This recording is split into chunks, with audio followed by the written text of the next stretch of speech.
fucking 4 in a row. You alright, lads? This is the GeordieJedi here. Today, Newcastle faced Sunderland at St James's Park in the time where Derby and we lost again. 1-0. I'm sorry, this is a bit of a piss take. There was no plan B. Really, we got caught up in the fucking Derby emotion again. Like last year, and I'll go on to explain my point in a bit. You know, I was at work, unfortunately. I missed the match. I obviously watched it back on Sky Sports, you know, the replay, because I recorded it. And during my break, I went to see how we were doing at about 75th minute. And once I heard the score, I ran out of the building and ran to the pub to make sure that the guys who told us was telling the truth. Was unfortunately. There was no plan B.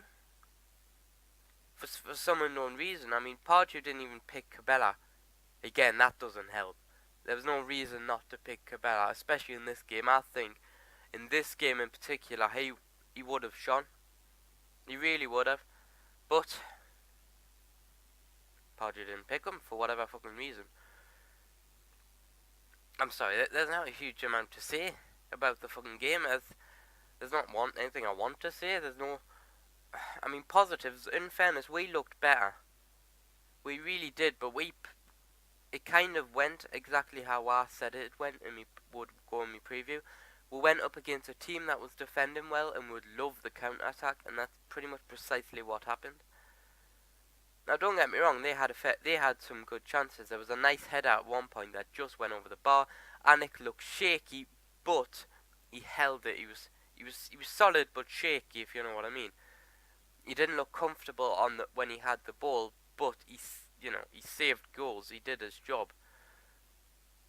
But it just all went wrong as soon as Adam Johnson scored in like the 89th minute. It just all went to shit. Now we had our chances. In fairness, apart from Cabela being missing, really I think Pardew set the team up all right. As far as the formation goes, tactics was shit. All he did, it was balls over the top to Perez. What the fuck is Perez gonna do with balls over the top? Bring Adam Armstrong? No, is that gonna make any fucking difference? Adam Armstrong's first proper derby and actually looked alright. To be honest, he did screw it over a bit, but he tried. Him and Musa Sissoko seemed to do everything they could. Jose Perez as well, when he actually had a decent chance, he did well, but balls over the top. We got caught up in the emotion. You see, players did one of two things. They either went for the impossible and didn't pick the easy option because Derby greatness being Ryan Taylor over the wall. They were hoping to do that kind of a thing. Jose Perez got pretty close, but Pantelimon saved it. Or they went for the coward option, which was balls over the top. Defenders in particular will deserve this. Maybe not. Well, Stephen Taylor was good in defence, but when he was on the ball, all their idea was get the ball over the top. It's the easy option. If we lose the ball, fuck it. It's not our fault, ball over the top. It's the striker's fault. No, they can't be fucking thinking that way in a derby. You have to go for it, even if Sunderland broke through. They were scared to lose 3-0 again. That was it. They were scared to lose for the defenders. They were scared to lose 3-0 again. Instead, they lost 1-0, and guess what? It's just as fucking disappointing.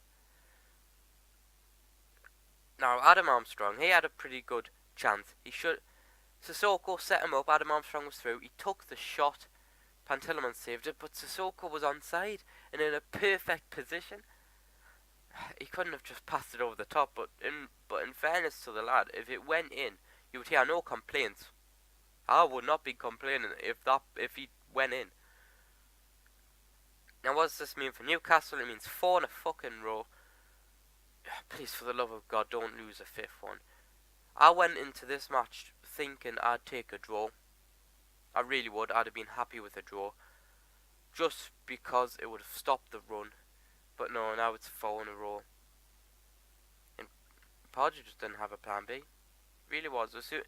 Balls over the top weren't working. He brought CC on, perhaps, to help it, but no.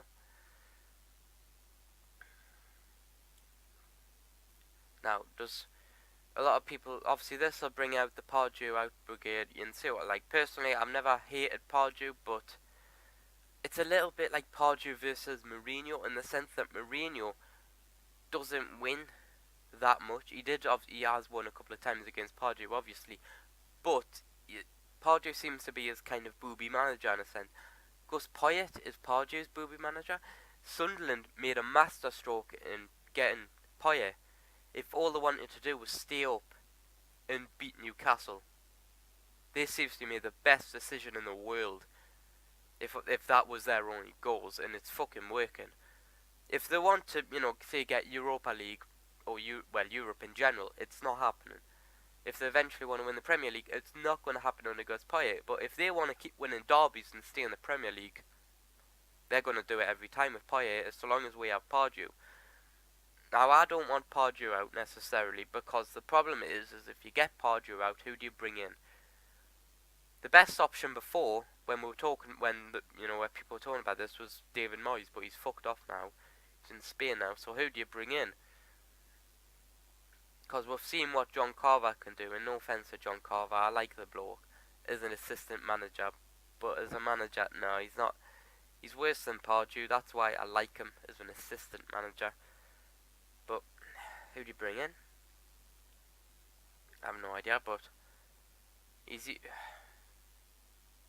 I'm sorry, this day's just full of disappointment. There's fuck all. Now, in general, for the derbies, I've never been one who followed this sort of Sunderland rivalry to the point when I'll stab your mother, you mackin' bastard. Never been one for. I've held the rivalry. I'll sing along to Dirty Mackham, Filthy Monkey Mackham. Not as a racist thing, just to point out it's a whole different thing. But I never, personally, a phrase I've always liked is I'd never punch a horse over it. So I'm disappointed, but I'm not going to go out and start petrol bobbing places. It's just the end. I'm not angry. It's really that kind of case. I'm not angry. I'm disappointed because it was you had the opportunity, Pardew. Just fucking change your mind once. Seriously, people wanted to go. We wanted a 4-4-2. You kind of you changed your mind and gave it, but fuck all. That took a year. I don't want to wait another year before you decide to change your mind. That long balls over the top. You personally said long balls over the top were gonna end. Well, they fucking haven't. So I'll leave it at this. Pardew, if you're watching, I doubt you are, but don't make it a fucking fifth. Because then, it'll be alliteration to say fucking fifth, and I don't want it. Oh no, fucking fourth works. Ignore that. Just don't make it a fucking fifth. I'll have to end it there. This has been the GeordieJedi. Leave a like if you can, it really helps. Subscribe for more videos. Comment below what you thought of the match. Don't get me wrong, it's not as if I'd be sad to see Pardew go, it's just I don't see another option. If you think there's another option who's better than him, and don't just say, oh well, anybody's better than Pardew, because that's not an argument. You have to actually say somebody. If there is a manager out there who's good enough, then perfect. Better than Pardew, perfect. But don't just say any manager's better than Pardew, because this isn't the truth. Subscribe for more videos. May the force be with you.